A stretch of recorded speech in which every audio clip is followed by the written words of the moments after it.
आदाब दोस्तों।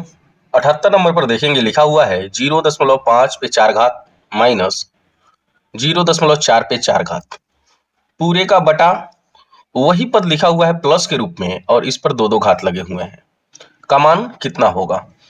मैं आपको बताता चलूं कि यह भिन्न का सवाल वर्गांतर के सूत्र पर आधारित है। ये किसी विशेष परीक्षा के लिए नहीं है।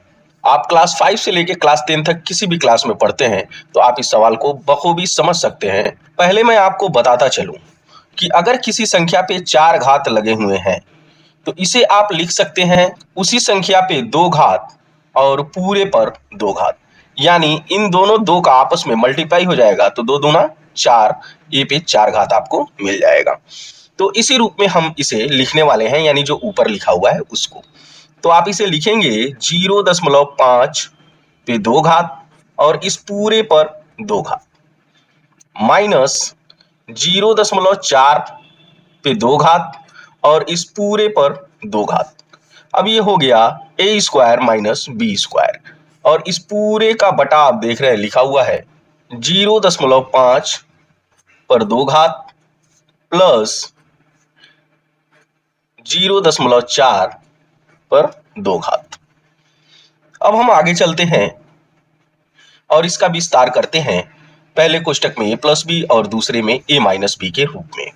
तो यह पूरा पद जो कोष्टक के अंदर लिखा हुआ है यही a है और यह पूरा पद जो कोष्टक के अंदर लिखा हुआ है यह b है। तो हम लिखेंगे पहले a प्लस बी। तो a के जगह पे 0.5 स्क्वायर प्लस 0.4 स्क्वायर, ये हो गया a प्लस बी। अब हम चलते हैं दूसरे कोष्टक में, लिखते हैं a माइनस बी।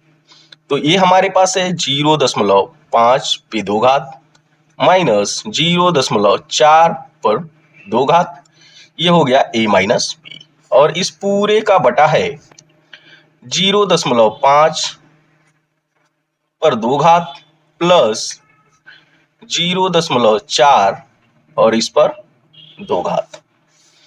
अब आप देख रहे हैं कि यह जो पद लिखा हुआ है प्लस के रूप में, यानी पहले ब्रैकेट में यह पद और यह जो माइनस के रूप में लिखा हुआ है यह पद दोनों गुणे के रूप में है और यह पद और ये पद आपस में क्या है, समान है। आप देख सकते हैं यहां भी प्लस है, यहां भी प्लस है और यह भी 5 पे 2 घात है और यहां भी 5 पे 2 घात है, यहां भी 4 पे 2 घात और यहां भी 4 पे 2 घात, यानी यह दोनों पद एक दूसरे से कट जाएंगे।